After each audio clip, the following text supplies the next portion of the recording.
여러분들 반갑습니다. 부동산 공시법을 담당하는 목회수입니다. 지금 현재 우리가 등기 신청 절차를 공부하고 있어요. 이 등기 신청 절차는 어떻게 이루어지느냐 할 때 처음에 신청이 있고 접수, 심사, 실행, 완료죠. 그죠? 민원인이 등기 신청에 필요한 서류를 갖추어서 등기관에게 제출하는 게 신청입니다. 등기관이 딱 받아가는 게 접수예요. 받아가서 민원인이 제출했던 서류를 한 장 한 장 넘기면서 첨부되어야 될 서류가 첨부되었는지, 도장 찍어야 될 부분이 찍혔는지, 기재되어야 될 부분이 기재되었는지 확인하는 절차가 심사예요. 그죠? 그럼 이 심사를 해보니까 서류에 하자가 있다 이러면 각하죠. 그죠? 각하는 등기 실행을 거부 안 해주는 겁니다. 근데 하자가 없다면 등기부에 기록을 해주는 거예요. 이게 실행이에요. 그죠? 그럼 이제 등기가 끝났다면은 세 군데와 관계가 있어요. 등기소에서 등기가 끝났다면은 첫 번째, 등기 권리자에게 등기 필정보를 작성하여 통지를 해주고, 두 번째는 세무서에 과세 자료를 보내주게 되어 있어요. 자, 그 다음에 대장소관청에 여러분들 권리 관계의 변동은 등기부를 먼저 고치느냐, 지적공부를 먼저 고치느냐, 등기부를 먼저 고치죠. 그죠? 고치고 난 다음에 변동된 내용을 지적소관청에도 알려줘야 되는 겁니다. 그럼 지금 이제 우리가 이번 시간에는 이 신청 파트를 배우고 있고, 그 중에 여기에 등기 신청의 방법을 배우는 겁니다. 이 방법은 두 가지가 있거든. 하나가 전자 신청이 있고, 하나가 방문 신청이 있어요. 여러분들 이해할 때 이렇게 이해를 하세요. 그죠? 과거에 시골에 계신 부모님에게 용돈을 보내려면 은행에 직접 가서 보내었어요. 이게 방문 신청입니다. 요즘에는 안방에서 인터넷 뱅킹으로 보낼 수 있죠. 이게 전자 신청입니다. 등기소에 직접 출석을 해서 등기를 신청하는 것은 방문 신청이고, 인터넷을 통해서 등기를 신청하는 것은 전자 신청입니다. 그럼 여기서 우리가 알고 가야 되는 거는 여기에 신청인하고 대리인하고 구별할 줄 알아야 돼요. 여러분들 이 등기 파트에서는 항상 세 사람이 등장합니다. 하나가 자연인, 하나가 법인, 하나가 법인 아닌 사단, 재단입니다. 이때 꼭 이 자연인은 시험에 출제를 할 게 없어요. 자연인은 인간이거든. 인간은 전부 다 되기 때문에 신경 쓸 필요가 없어요. 그럼 항상 법인하고 법인 아닌 사단, 재단의 차이점만 딱 기억하면 되는 겁니다. 그럼 여기서 키는 비법인은 방문 신청은 할 수 있어요. 전자 신청은 할 수 없어. 그럼 이것만 딱 암기하면 돼요. 여러분들 왜 비법인은 전자 신청할 수 없느냐 하면은, 여러분들 법인하고 비법인의 차이는, 법인은 법인 설립 요건을 갖추고 법인으로서 설립 등기를 한 겁니다. 따라서 법인은 법인 등기부가 있어요. 그래서 신분이 명확해요. 신분이. 그러나 법인 아닌 사단, 재단은 각종의 단체거든. 동창회가 있다, 향후회가 있다, 장학회가 있다, 문중이 있다. 각종의 단체가 법인 아닌 사단, 재단입니다. 이때 유령의 단체가 있을 수 있어요. 그러니까 신분이 명확하지 않아요. 그러니까 인터넷으로는 안 돼요. 등기소에 직접 출석해라 이렇게 하는 겁니다. 두 번째는 대리인입니다. 그죠? 여러분들 여기서 대리인도 두 사람으로 딱 나누어요. 하나는 변호사, 법무사, 하나는 변호사, 법무사 아닌 자 이렇게 나눕니다. 여러분들 나중에 공부를 하다 보면 이 변호사, 법무사를 법률 용어로 자격자 대리인이라고 불러요. 즉 법무사 자격증을 가지고 있다, 변호사 자격증을 가지고 있다. 그래서 자격자 대리인입니다. 그러면 이 변호사 법무사는 신분이 명확하죠. 그죠? 따라서 전자신청할 때 대리인은 신분이 명확한 변호사 법무사만 대리인이 될 수 있습니다. 그러나 이 방문 신청은 등기소에 직접 출석을 해서 하기 때문에 등기관이 확인이 가능하죠. 그죠? 따라서 방문 신청의 대리인은 제한이 없어요. 제한이 없다는 말은 미성년자도 대리인이 될 수 있고 한정치사한자, 검치사한자도 대리인이 될 수 있어요. 세 번째는 인감증명인데 여러분들 꼭 기억할 때 이렇게 딱 기억합니다. 인감증명이라는 말은 방문 신청에서만 사용하는 말입니다. 전자 신청에서는 사용하지 않는 용어입니다. 다른 표현으로 말하면 인감증명서를 제출하는 이유가 뭐냐? 그거는 본인 여부를 확인하기 위해서 제출하는 게 인감증명서입니다. 그런데 컴퓨터로 하는 모든 것은 공인 인증을 받아야 돼요. 공인 인증을 받았다는 말은 본인 여부가 확인이 된 겁니다. 따라서 전자신청에는 인감이라는 말이 없습니다. 공인 인증 제도가 있기 때문에 그런 거예요. 이 인감은 방문 신청할 때 제출한다. 그렇게 기억해 두면 돼요. 자, 그 다음에 여기서 이제 우리가 하나 알고 가야 될 게 사용자 등록입니다. 그죠? 그러면 사용자 등록은 이렇게 한번 이해를 해 두시면 돼요. 예를 들어서 갑이 있고 을이 있고, 자, 이 부동산이 있어요. 여기에 등기소가 있다. 자, 그러면 용어 정의를 합니다. 갑하고 을하고 이 집을 사고 파는 매매를 합니다. 매매. 이때 갑하고 을을 우리가 당사자라고 불러요. 다른 말로 말하면 본인이라고 불러요. 당사자 본인입니다. 그러면 갑하고 을하고 매매를 하면은 등기소에 가서 소유권 이전 등기를 신청할 때 전자신청, 인터넷을 통해서 등기를 신청할 때는 사용자 등록을 하고 해야 돼요. 여러분들 전자신청은 인터넷 뱅킹하고 같은 용어입니다. 그럼 인터넷 뱅킹을 하기 위해서는 은행에 가서 등록을 하고 해야 돼요. 따라서 전자신청을 할 때도 등기소에 가서 사용자 등록을 하고 해야 되는 겁니다. 그럼 여기에 등기소에 직접 출석하여 사용자 등록을 해야 한다. 그런데 보세요.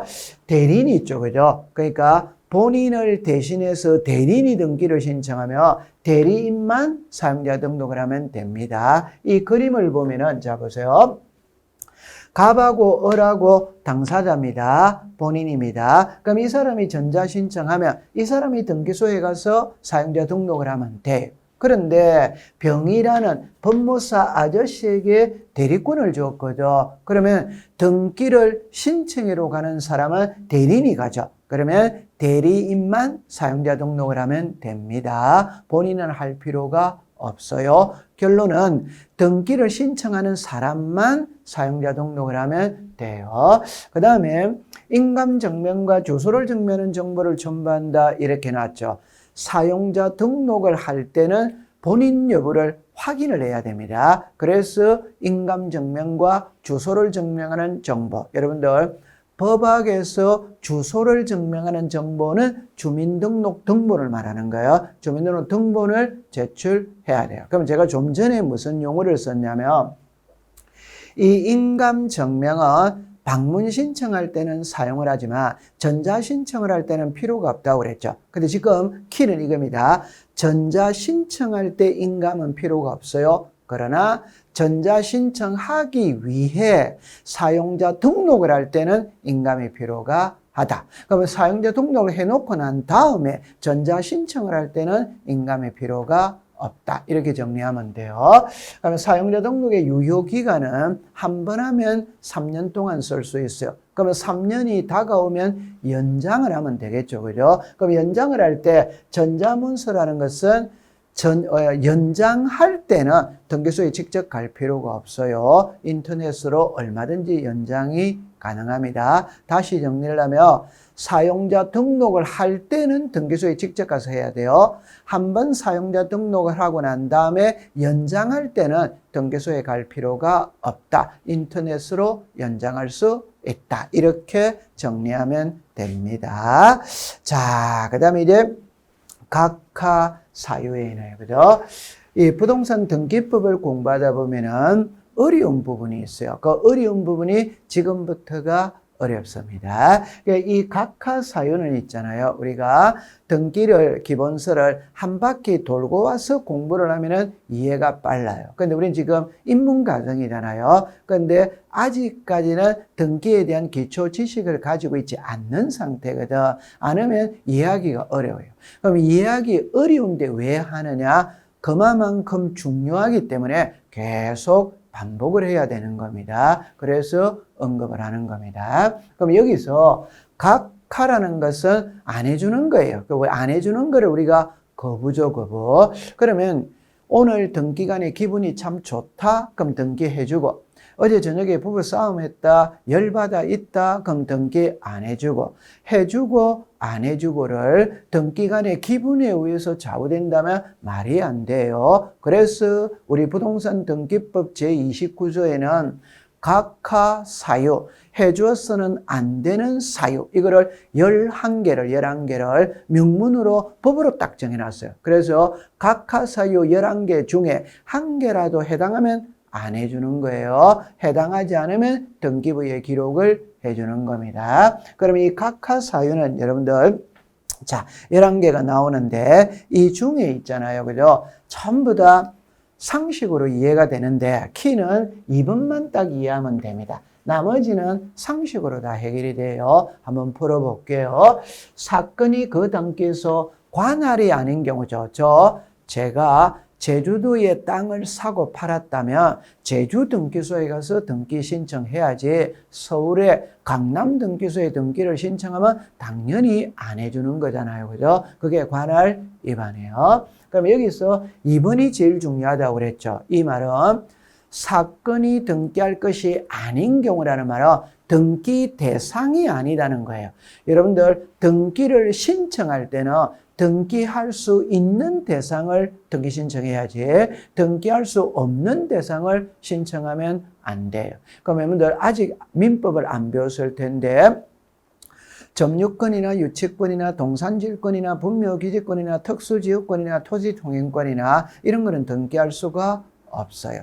자, 좀 더 쉽게 이야기해보면 이렇게 한번 해볼게요. 아파트 모델하우스를 등기할 수 있냐? 안 됩니다. 여러분들 아파트 모델하우스가 부동산이냐 아니냐 이러면은 아파트 모델하우스는 부동산이 아닙니다. 왜? 여러분들 부동산이라고 하기 위해서는 영속성이 있어야 돼요. 그 영속성은 한번 지어놔놓고 최소한 몇 년은 살아야 되는 겁니다. 그런데 아파트 모델하우스는 모델하우스 공개 기간이 끝나면 그냥 해체해버리잖아요. 그런 거는 건물이라고 말하지 않습니다. 여러분들 터널이 있다, 토굴이 있다, 아니면 뭐 다리 있죠. 다리, 한강 다리가 있다. 이런 거를 부동산으로 볼 수 있느냐? 볼 수 없어요. 그럼 그런 거는 등기할 수 없어요. 이거는 구체적으로 바로 이어서 언급을 하겠습니다. 중요하기 때문에. 그 다음에 3번부터 11번까지는 전부 다 상식으로 풀어지는 겁니다. 3번에 보니까 신청할 권한이 없는 자라고 해놨죠. 답이 나와 있잖아요.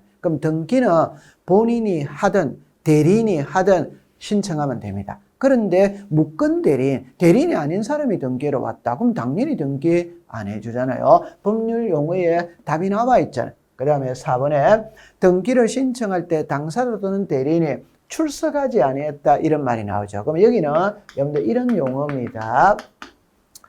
자, 여기서는 좀 전에 전자신청이 있고 방문신청이 있었죠. 전자신청은 인터넷으로 하기 때문에 출석이라는 말 자체가 없습니다. 그러나 방문신청은 출석이라는 말은 본인이 오든 대리인이 오든 와서 해야 된다는 말이에요. 그 말은 등기 사무를 우편으로 보낼 수 있냐? 그거는 안 된다 이 말입니다. 그런데 나중에 가면 여기에 예외가 있어요. 예외가 관공서가 있거든. 그럼 관공서는 우편으로 등기 신청할 수 있냐? 있어요. 여러분들 예를 들어 볼게요. 왜 등기를 신청할 때 본인을 직접 오라고 하느냐? 왜 등기를 신청할 때 위임장을 가진 대리인을 오라고 하느냐? 왜 등기를 신청할 때 인감을 제출하고 주민등록 등초본을 제출하고 각종의 서류를 제출하느냐? 그거는 사기를 방지하기 위해서 그런 겁니다. 그런데 관공서는 사기칠 일 없잖아요. 그러니까 관공서는 우편으로 등기해도 된다. 일반인은 안 된다. 이렇게 하면 되는 거예요. 그 다음에 5번에 보니까 신청 정보의 제공이 여기에 방식에 맞지 아니했다 일어났죠. 여러분들 양식이라는 게 있잖아요. 자, 매매 계약서를 작성하죠. 그 계약서는 양식이 있는 거예요. 등기를 신청할 때는 소유권 이르내기 신청서라는 양식이 있는 거예요. 다른 말로 하면 은행에 가서 카드 하나를 만들 때도 은행 여직원이 나한테 용지 하나 주잖아요. 그게 일종의 신청서죠. 그 양식이 다 있는 거예요. 그러면 소유권 이전 등기를 신청할 때는 소유권 이전 등기 신청서 양식에 맞게 신청해라. 저당권 설정 등기를 신청할 때는 저당권 설정 등기 신청서 양식에 맞게 해라 이 말이에요. 이걸 조금 더 나아가면 뭐라고 부르냐면 여러분들 등기를 신청할 때는 필요적 기재가 있고 임의적 기재가 있어요. 필요적 기재는 반드시 기재를 해야 되는 게 필요적 기재입니다. 임의적 기재는 해도 되고 안 해도 되는 거예요. 그러면 필요적 기재는 반드시 해야 되거든. 그거 기재 안 하면 등기 안 해준다 이 말입니다. 자, 그 다음에 여기에 6번, 7번 여기 나와 있죠. 그죠? 8번 이렇게 나와 있고 9번 이렇게 나와 있죠. 자, 6번, 7번, 8번, 9번은 그림 하나를 갖고 해결이 됩니다. 자, 해결이 되는 거는 이걸 갖고 해결이 되는 거예요. 자, 봐보세요. 우리가 등기부가 있어요. 그죠? 이 등기부를 작성을 합니다. 그럼 등기부를 작성을 할 때는 무엇을 보고 작성을 하느냐? 여러분들 계약서를 보고 작성을 합니다. 자, 여기 대상을 보고 작성을 합니다. 신청서를 보고 작성을 하는 거예요. 다른 말로 하면 매매를 하면 매매 계약서 있죠. 그 매매 계약서를 등기를 신청할 때 제출을 해야지. 그럼 그 매매 계약서 속에는 부동산도 나오고 매도인도 나오고 매수인도 나오고 인적사항이 다 나오잖아요. 그 계약서를 보고 등기부를 작성을 하는 거예요. 등기를 신청할 때는 신청서를 제출해야 되거든. 그 신청서를 보고 등기부를 작성을 하는 거예요.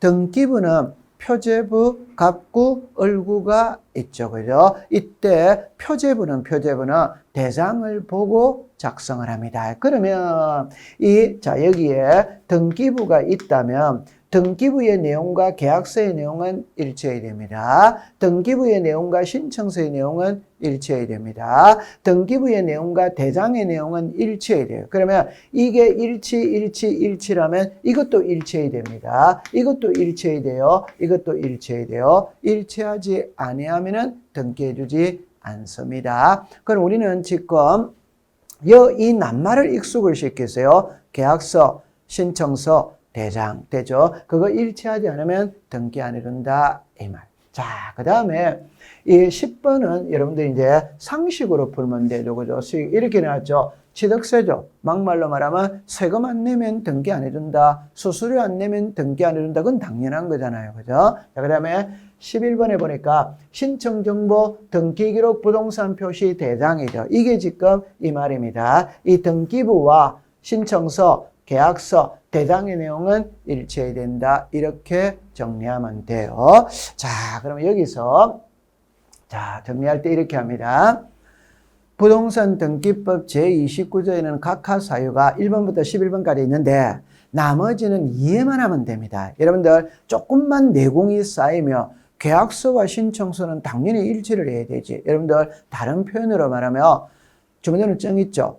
주민등록 등본 있죠. 가족관계 증명서 있죠. 거기에 기록된 내용은 전부 다 일치해야 될 거 아니에요. 불일치하면 당연히 안 해주겠죠. 그죠? 그럼 등기를 신청할 때는 신청서를 제출하거든. 계약서를 제출하거든. 대상을 제출하거든. 그 내용은 전부 다 일치해야 된다. 이 말. 그러니까 상식으로 되는 거예요. 그런데 여기서 제가 제일 중요하다는 게 2번이라고 그랬죠. 2번은 상식 갖고는 안 됩니다. 이해를 하면서 암기를 해야 돼요. 그럼 여기 보니까 사건이 등기할 것이 아닌 경우, 저거를 한마디로 딱 표현하면 등기 대상이 아니다. 등기를 신청할 때는 등기할 수 있는 대상을 신청해야지 없는 대상을 신청하면 당연히 안 해주는 거잖아요. 그죠? 자, 이거를 이해를 한번 해로 넘어가 볼게요. 자, 보세요. 그럼 여기에 이렇게 나와 있죠. 그죠? 여기 보니까 등기 대상이 아닌 경우 이렇게 나와 있죠. 그러면 이 내용을 이해를 하면 공시법 전체를 이해를 하는 겁니다. 우리 공시법 전 과정에서 나오는 것을 요약 정리해 놓은 거예요. 그러니까 이거는 처음에 입문 과정에서 공부하시는 분들은 이해가 사실은 안 됩니다. 왜? 기본 지식이 되어 있어야 되거든. 그 말은 소유권이 뭔지, 전세권이 뭔지, 저당권이 뭔지, 환매 특약 등기가 무엇인지, 신탁 등기가 무엇인지 이런 거를 배워와야 이게 되는 거예요. 그런데 우리는 지금 입문 과정이라 하더라도 너무너무 중요하기 때문에 자꾸 언급을 하면서 이해를 시켜 가는 겁니다. 그러면 여기도 보니까 1번에 이렇게 나왔죠. 등기 능력 없는 물건이거나 또는 권리 일어났잖아요. 그럼 여기서 물건이라는 말이 나오죠. 법학에서 물건이라는 말은 동산과 부동산을 이야기하는 겁니다. 그럼 동산은 등기 안 하죠. 그러면 제외시키면 됩니다. 그럼 부동산은 뭐냐? 토지와 건물이라고 말하는 거예요. 그러면 여러분들 토지는 다 등기합니다. 근데 이런 표현이 있어요. 공유 수면하의 토지다. 그럼 공유 수면하의 토지라는 말은 바다 밑에 땅을 말하는 거예요. 호수 밑에 땅을 말하는 거예요. 상식으로 보세요. 바다 밑에 땅을 개인이 소유할 수 있냐? 당연히 소유를 못하는 거죠. 그럼 등기 안 되는 겁니다. 그 다음에 여기 물건에 좀 전에 부동산 이야기했죠. 그 부동산 할 때 아파트에 가설 건축물 등기할 수 있냐? 그건 당연히 안 되는 거예요.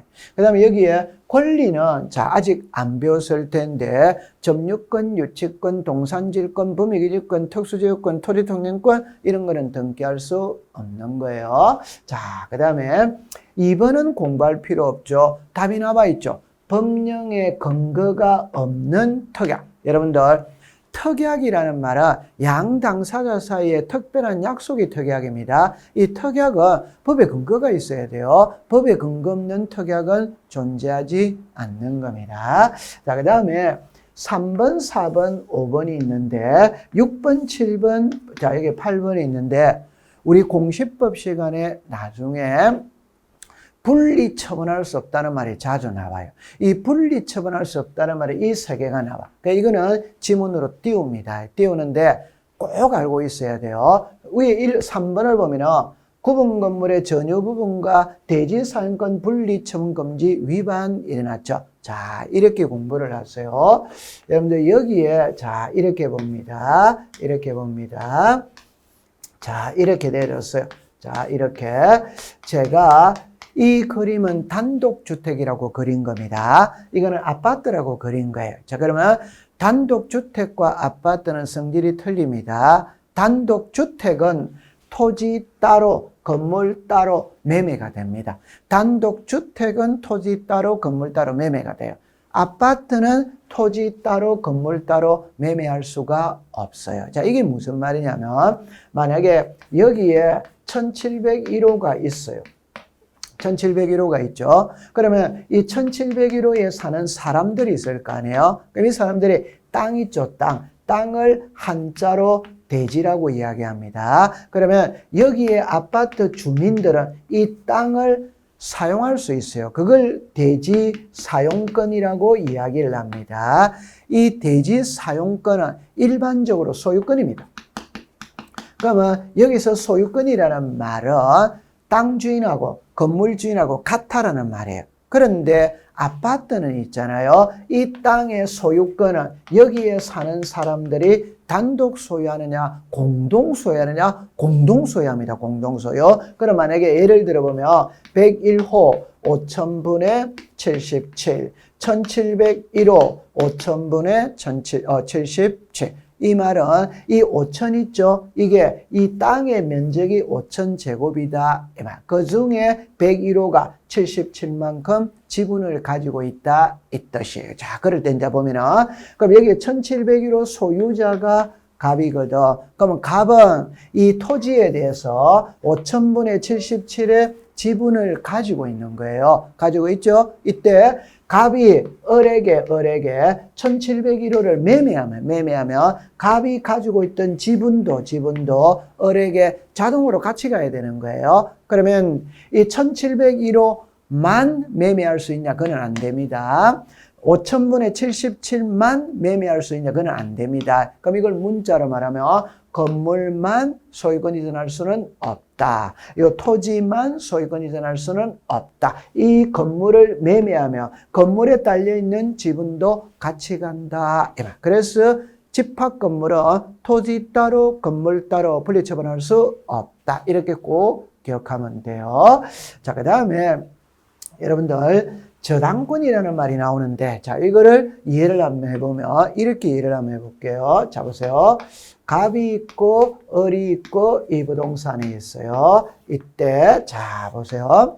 이 부동산의 소유자가 갑입니다. 갑이 을에게 이 집을 담보로 잡히고 돈 1억을 빌렸어요. 그리고 저당권 설정을 합니다. 그러면 1번에 저당권 설정. 그러면 빌려준 사람은 을입니다. 그럼 저당권자는 을입니다. 1억을 빌려줬죠. 1억이에요. 그러면 이제 만약에 이하를 받기로 했다. 이러면. 자, 여기서 이제 키는 뭐냐 이러면은 을이 이 집을 담보로 잡고 갑에게 돈 1억을 빌려주고 저당권을 설정했다. 이 말. 이때 을은 있죠. 을은 두 개의 권리를 갖고 있습니다. 하나는 저당권을 가지고 있고 하나는 1억의 비담보 채권을 가지고 있다. 여러분들 비담보 채권이라는 말은 그냥 우리말로 쉽게 말하면 빌려준 금액을 말하는 거예요. 빌려준 금액 1억을 빌려줬다 이 말. 그러면 자 정답입니다. 이 두 개는 분리되는 게 아닙니다.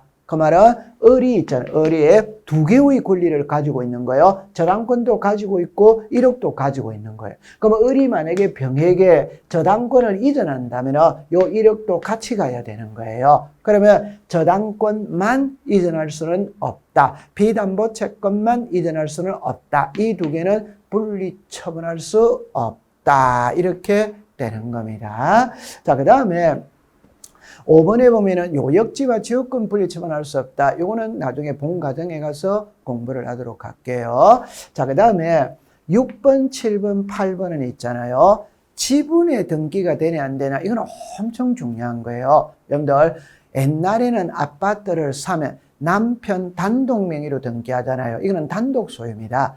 근데 요즘에 신랑 신부들, 결혼하는 신랑 신부들 집을 구입할 때는 남편하고 아내하고 공동 명의로 등기를 하잖아요. 공동 명의로 등기를 한다면 지분이 있다. 그럼 예를 들어서 10억짜리 집이다. 그럼 신랑이 7억을 부담했다. 신부가 3억을 부담했다. 그러면 70%의 신랑의 지분을 가지고 있고 30%가 신부가 지분을 가지고 있다. 이 말이잖아요. 그러면 지분의 등기가 되냐 안 되냐 이거거든. 이건 엄청 중요해요. 그럼 여기서 일부 지분의 소유권 보존 등기는 안 된다 이 말이에요. 자, 여러분들 이렇게 해볼게요. 갑하고 을하고 각각 1억씩 내어가 2억짜리 집을 지었어요. 각각 1억씩 내가 2억짜리 집을 지었어요. 그러면 두 사람의 공동 소유가 되죠. 그러면 두 사람 공동 명의로 보존 등기를 하면 아무 문제 없습니다. 그런데 갑이 혼자 가서 2분의 1만 보존 등기할 수 있냐? 이런 거는 허용해 주지 않는다 이 말입니다. 두 사람이 1억씩 투자를 해서 2억짜리 집을 지었고 소유권 보존 등기를 할 때는 공동 명의로 등기를 해야 됩니다. 2분의 1만 등기해 주는 거는 안 되는 거예요. 그 다음에 여러분 여기 상속 지분이라는 말이 나오죠. 자, 이 표현은 어떻게 받아들이느냐? 자, 보세요. 갑이 있고 을이 병, 정 이렇게 있어요. 자, 이렇게 되어졌어요. 그럼 이 부동산의 소유자가 갑입니다. 아버지고 자식이 3명입니다. 그러면 다른 조건은 없다고 쳐요. 이때 아버지가 사망을 했어요. 그러면 자식 3명이 상속을 받겠죠. 그러면 3분의 1, 3분의 1, 3분의 1 상속을 받아요. 받았다면 세 사람이 등기소에 가서 세 사람 공동 명의로 상속 등기를 하면 그거 아무 문제가 없어요. 그런데 3명 중에 한 명이 가서 자기 지분 3분의 1만 상속 등기를 할 수 있냐? 그거는 안 됩니다. 이때는 너무너무 쉽게 평가하세요. 아버지가 돌아가셔서 자식 3명이 상속을 할 때는 3명 같이 등기해야지. 같이 등기해. 한 명만 와가 자기 지분만 등기하는 거는 법에서 허용해 주지 않습니다. 그러면 한 명이 갔죠. 그러면 등기관이 이렇게 말합니다. 2 사람 다 데려오세요. 이렇게 말하는 거예요. 셋이 가서 등기를 해야 돼요. 자, 그 다음에 여기에 지분이 나오죠. 공유 지분의 지상권이냐 이거다. 여러분들 이때는 지상권이다 전세권이라는 낱말 뜻을 알아야 돼요. 여러분들 자 국어 시간입니다. 공유 지분이라는 말이 있고 부동산이라는 말이 있죠. 글자가 완전 틀리는 겁니다. 그러면 여기에서 지상권이 있다, 전세권이 있다, 뭐 지역권이 있다, 임차권이 있다 이런 것들은 부동산을 사용 수익하는 권리입니다. 그러면 지상권은 토지를 사용 수익하는 권리이거든. 전세는 토지, 건물을 사용 수익하는 권리이거든. 그러면 이 2개는 부동산을 사용 수익하는 권리입니다. 지분을 사용 수익하는 권리가 아니에요. 따라서 지분에는 용익권을 설정할 수가 없어요. 이 용익권이라는 낱말 뜻을 민법에서 좀 배워와야 돼요. 자, 그 다음에 이제 여기서 9번은 이해하기 쉬워요. 이미 보존 등기된 부동산이 다시 보존이니까 우리말로 말하면 이중에 보존 등기가 되냐? 그건 당연히 안 되는 거죠. 그 다음에 지상권 전세권이 설정된 토지에 또 지상권 전세권이냐? 여러분들 이렇게 한번 해볼게요. 자 보세요. 우리 집이 2층 집입니다. 2층 집. 이때 1층은 갑에게 전세를 줬어요. 2층은 을에게 전세를 줬어요. 이 전세죠. 이거는 이중 아닙니다. 따로따로 준 겁니다. 그럼 여기서 이중이라는 말은 이 말이에요. 요 2층 있죠. 이걸 갑에게도 전세 주고 을에게도 전세를 또 줄 수 있냐? 그거는 당연히 안 되는 거죠. 그래서 이중에 용익권을 설정할 수 없다. 그렇게 받아들이세요. 자, 그 다음에 이 11번은 올해 33회 시험에 답으로 만들었던 겁니다. 여기 보니까 동시에 신청하여야 할 등기를 동시에 신청하지 않으면 각한다. 여러분들 이 문구에 답이 나와 있잖아요. 동시에 신청해야 할 등기를 동시에 신청하지 않으면 각한다. 그러면 그 예를 들어라. 그게 12번이에요. 여기 보니까 소유권 이전 등기와 환매 특약 등기는 반드시 동시에 들어가야만이 등기를 해주는 거예요. 자, 이렇게 한번 풀어볼게요. 자, 보세요. 자, 이렇게 됐어요. 여러분들, 환매라는 말이 있거든. 환매는 물건을 판 사람이 일정 기간이 지나고 난 다음에 도로 사오는 게 환매입니다. 팔고 다시 사오는 게 환매예요. 그러면 이렇게 정리를 한번 해볼게요. 자, 이렇게 됐어요. 이 부동산의 소유자가 갑입니다. 갑이 을에게 매매를 합니다. 그럼 이거는 매매가 소유권 이전입니다. 하면서 도로 사오기로 특약을 맺었어요. 그러니까 매매를 하면서 5년 있다가 도로 사오기로 특약을 맺었다. 그러면 이제 등기를 넘깁니다. 넘기면은 이렇게 하겠죠. 자, 이렇게 소유권이 이전되죠. 이렇게 소유권이 이전됩니다. 하면서 도로 사오기로 특약을 맺었잖아요. 그럼 여기서 2의 1 이렇게 환매 특약 이렇게 하는 거예요. 따라서 소유권 이전과 환매는 반드시 같이 들어와야만이 등기를 해주는 겁니다. 자, 다시. 여러분들 우리가 배우는 법은 공법입니다. 여러분들이 좋아하는 민법은 사법입니다. 사법은 개인 상호 간의 생활관계를 규율하는 게 사법이거든. 그러면 막말로 말하면 내가 팔기 싫으면 안 팔면 됩니다. 사기 싫으면 안 사면 됩니다. 그러나 우리가 배우는 부동산 공시법은 공법입니다. 이 공법은 개인과 국가와의 관계를 규율하는 거예요. 그러면 우리가 개인과 국가는 상하관계가 성립이 되잖아요. 그럼 여러분들 국가가 그냥 인감증명서 가져오라 이러면 그냥 가지고 가야 되는 거예요. 주민등록등본 가지고 오라 이러면 가지고 가야 되는 거예요. 그걸 토를 달면 힘들어서 안 됩니다. 그럼 제가 왜 이 이야기를 하느냐면은 주민등록등본을 제출하는 이유가 뭐냐? 여러분들 모든 서류에는 성명, 주소, 주민등록번호를 써야 돼요. 그럼 여기서 썼던 성명, 주소, 주민등록번호가 진짜인지 가짜인지를 확인을 해야 됩니다. 그래서 주민등록등본을 첨부시키는 거예요. 그런데 제 호주머니에 주민등록증이 있잖아요. 면허증이 있잖아요. 그럼 주민등록증이나 면허증에도 성명, 주소, 주민등록번호가 나오잖아요. 그러면 주민등록증 제출하면 되지. 면허증 제출하면 되지. 그래도 국가가 안 된다고 그러는 거예요. 주민등록등본 가져오라 이러면 그냥 가지고 가야 됩니다. 거기서 토를 달면 안 됩니다. 그러면 힘들어서 안 되는 거예요. 그럼 법을 공부할 때는 이 등기는 같이 와야 해준다. 따라오면 안 해준다. 그럼 같이 가야 되는 거예요. 그래서 토를 달면 힘듭니다. 공법을 공부할 때는 순응을 해야 되는 거예요. 그럼 이 경우에 갑이 을에게 소유권을 이전하면서 도로 사후기로 특약을 맺을 거다. 이 경우는 같이 왔을 때만 등기를 해줍니다. 따로 들어오면 등기해주지 않습니다. 올해 이걸 시험의 정답으로 만들었어요. 자, 그 다음에 이제 관공서 또는 법원에 촉탁으로 하여할 등기를 신청을 했죠. 여러분들 관공서가 등기를 하는 거는 촉탁이라고 불러요. 개인이 하는 거는 신청이라고 부르는 겁니다. 그러면 촉탁으로 해야 될 등기는 촉탁으로 해야지 신청을 하면 받아주지 않아요. 이거는 바로 이어서 나올 거예요. 그때 한번 다시 보도록 하는 겁니다. 자, 그럼 이제 이 정도 공부를 해두시고, 자, 그럼 여기 이제 4번이 나와 있어요. 자, 이거를 이해하고 넘어가야 돼요. 여러분들 여기에 그림을 잠깐 보면 제가 이렇게 한번 볼게요. 이 그림을 보면은 자 보세요. 여기에 1번, 2번이 있죠. 그럼 여기에 3번부터 11번이 있죠. 자, 이렇게 풀이를 해봅니다. 부동산 등기법 제29조에는 각하 사유가 있거든. 이 각하 사유가 11개가 있어요. 그러면 1, 2, 3, 4, 5, 6, 7, 8, 9, 10, 11 이렇게는. 자, 법을 공부할 때는 무조건 여러 개가 나오면 두 개로 딱 분류를 하는 게 공부를 잘합니다.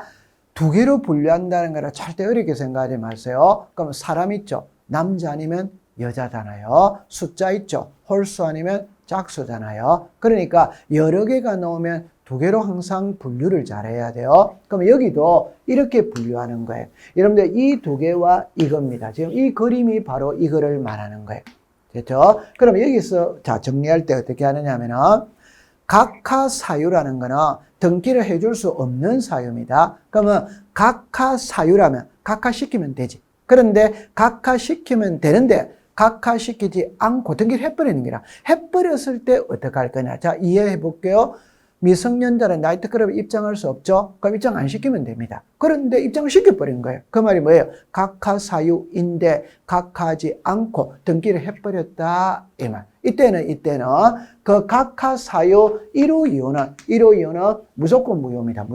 무조건 무효이기 때문에 등기관이 그 자리에서 말소시켜버리는 거예요. 말소시켜야 되는데 말소 안 시키고 그대로 놔두더라. 그러면 말소시켜달라고 이의신청한다. 이 말입니다. 그런데 이 3호부터 11호는 실체관계 여부를 따져서 실체관계와 일치하면 유효로 해버리는 거라 불일치하면 무효로 해버리는 거예요. 여러분들 보세요. 법을 공부할 때 유효, 무효를 이해 못하면 큰일 나는 거예요. 자, 예를 한번 들어볼게요. 자, 여기가 신도림이 있어요. 여기가 강남역이 있습니다. 제가 신도림역에서 강남역으로 출근을 합니다.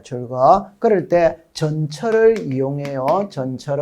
그러면 전철을 이용할 때 표를 끊어야 되죠. 표를 끊고 탔어. 그럼 적법이지.